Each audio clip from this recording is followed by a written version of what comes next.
up, you guys? So for today's video, I am super excited because I am filming a story time that I've had in my head for months now, and it's just been festering and finally I've decided I can hold it in for no longer. I'm going to be telling you the story of me moving back from college. So it's like moving back story time, but it's centered around the airport. And more specifically, if you follow me on any of my social media, Shirley. If you don't follow me on social media, let's start at the beginning of this story. I'll give you some context. So basically, moving out of college is not a fun experience. Everyone is trying to move out, everyone is doing finals, everyone is like studying for finals, focused hard, so a lot of the time you're doing it by yourself. When you're moving in, you know, you have your family helping you out, you have some friends, you have everyone, you have move-in assistants, you have everything. When you have to move out, you're in the middle of finals week, you have to get all your stuff together for finals week, and no one has time to help you really, it's just a mess. So I was supposed to bring home 3 suitcases. I brought home 4.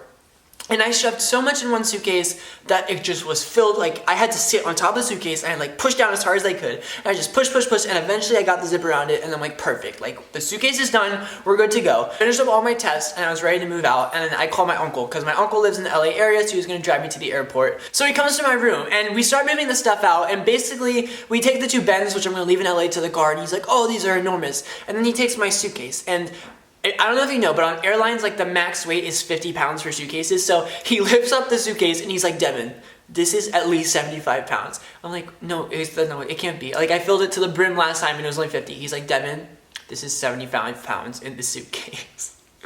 So first, like, off the bat, I know I'm in trouble. But basically, I have all my other stuff. I'm like, I just need to get to the car. I don't have much time to go to the airport. Let's just get there. So we move all my stuff, we shove it in his car, and we start driving to the airport. And then we're pulling out of UCLA, right? We're pulling out of campus, and my college goes, all right, like, we gotta stop for food. I haven't eaten all day.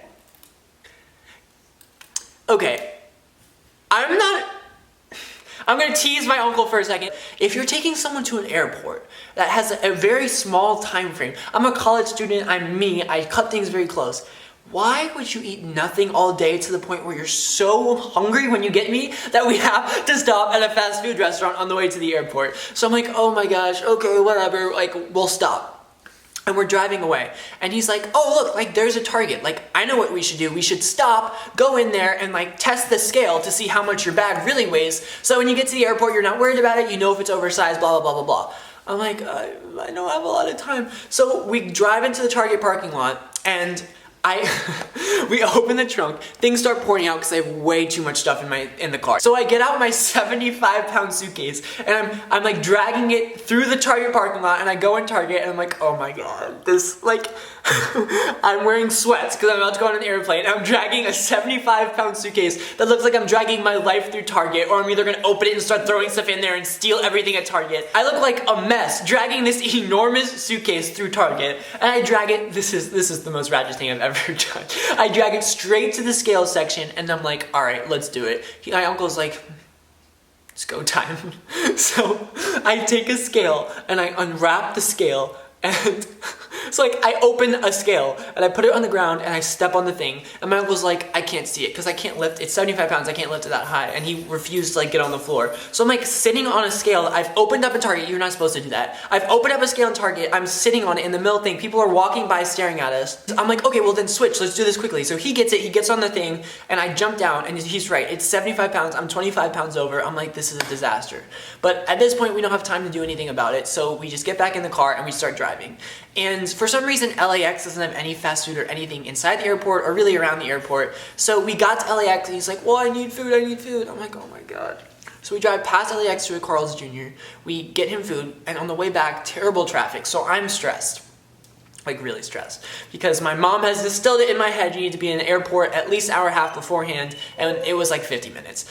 So we get to the airport, I finally got all my stuff out of the car, my uncle had to go so he couldn't help me, and I have 3 suitcases my carry-on and my backpack, and I have so much baggage that I have to pull one forward and then I have to leave it there. I have to run back and I have to grab the other one and pull it forward, and then I have to leave that one. So I'm pulling one suitcase at a time. It's like if you're at Starbucks, right, and you've gotten 4 coffees, but you can only take 1 coffee at a time. So you take 1 coffee, you walk it to the door, you put it on the counter by the door, then you go back, you get the other coffee, you take the coffee, and you walk it to the door, and you keep going back and forth. That's what I look like going through the airport. No one offers to help me because it's like, I think it was almost midnight or so.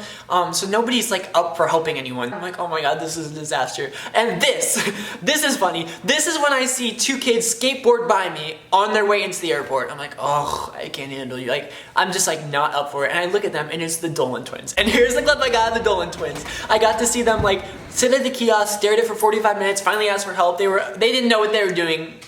And I was kind of teasing them for it, but then I realized in a few moments that I was no better off than they were. So basically, I get into the airport, I finally lug all my stuff, and I finally get to the security counter. So I have my 3 suitcases, I have my backpack, and then I have my other carry-on. Now, mind you, I'm not supposed to have this type of carry-on. So for this, I'm at fault. But every time I have flown across country to get either to school or like to visit back for school for like winter break or something, I take a huge like a Kohl's or TJ Maxx size bag, right? Like the big bags. And I put my drone in it and I put my ring light in it and I put a box of valuables in it. So that's what I did. I had my drone and my ring light and my valuables in a thing, and that was gonna be my second carry-on.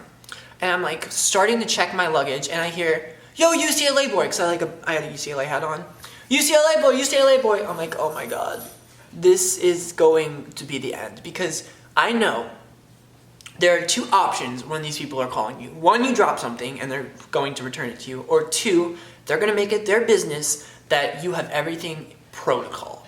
And I do not function in protocol. I guess I worked the system a little bit, but I knew this was going to be a disaster. So I'm like ignoring the person. I'm like, she's like, excuse me. I'm like, no. Absolutely not. No.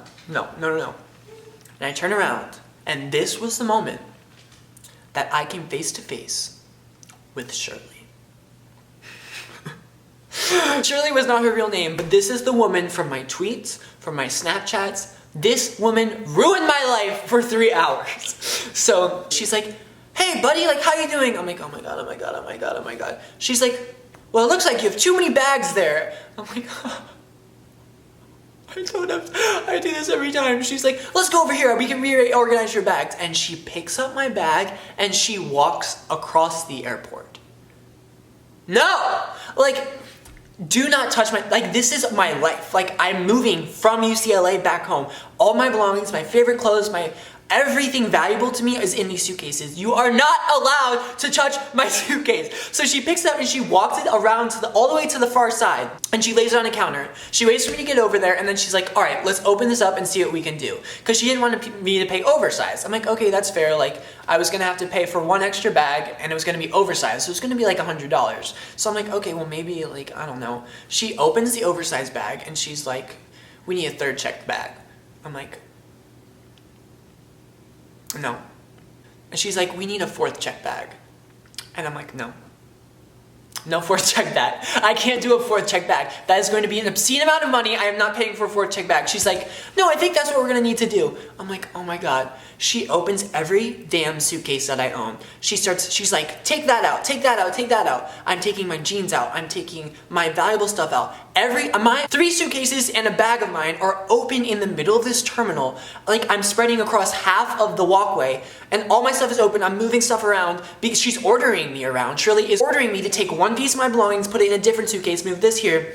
Finally, she says, okay, let's go get your 4th checked bag. I'm like, we're not doing no, I cannot do no, I'm not doing a 4th checked bag. She's like, I'll go get it. She gets this saran wrap bag. I'm like, I'm not putting my things in there, like they're gonna get lost.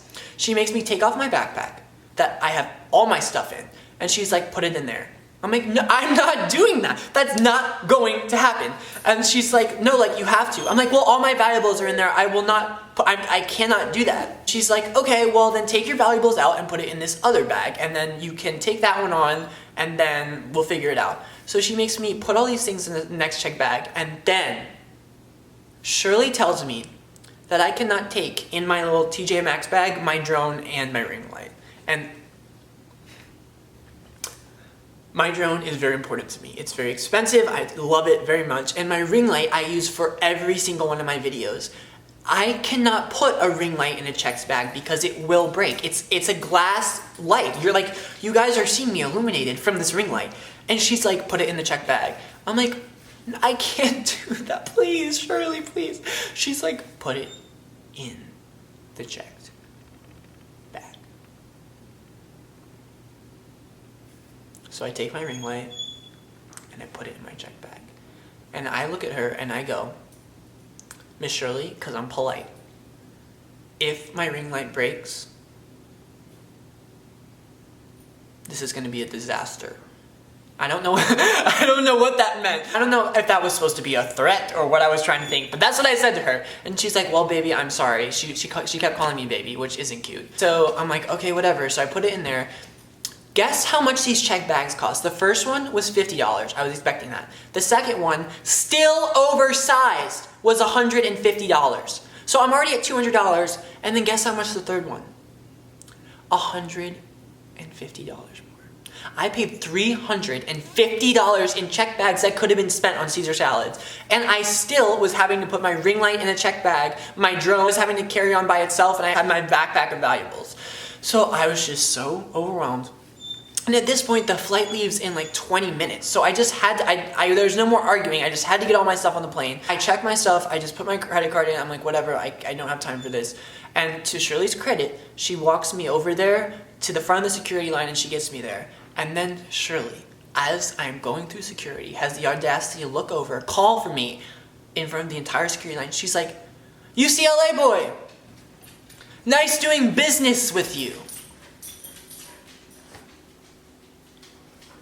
Nice doing business with you, Shirley? I was scammed. And that was it. That was the last straw. I was not looking back. I could not handle any more Shirley in my life. So I just went for it and I'm like, oh my God, like I don't have a lot of time. I really hope that I can get on the plane. There's no problems, whatever.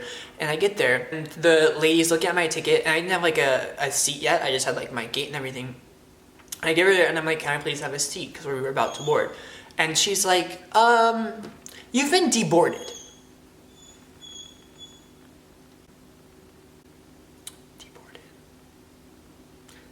I just want to get home. Excuse me, ma'am, at the airport. I just want to get home. And I look at her and I'm just like, I need to get home. I'm just a college student trying to go home for the summer. And she's like, okay, wait, let me see what's going on. And apparently it was just an issue in the system, so it wasn't a huge deal. But when I heard deboarded, I was just about ready to like lose my mind. It had been an adventure to even get to the gate. And to hear her say deboarded, I don't even know what deboarded means. Does that mean denied boarding? I don't know. So I get on the plane. There wasn't anything crazy on the plane, thank God. There weren't any super obnoxious people, which is nice because I have plenty of those stories as well.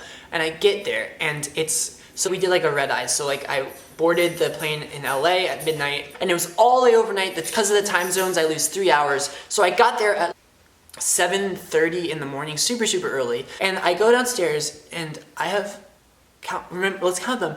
1, 2, 3, 4 checked bags that I have to get from the terminal. I get there and there's one. I'm the last one there because I'm very slow in the morning. I was like just relaxing, chillaxing, having my time.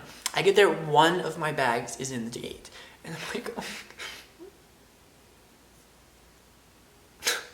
Why? And so I go to the person that does like the check bags, like all the issues and everything. And I'm like, I have 3 bags, one of which is like saran wrapped over and over and over.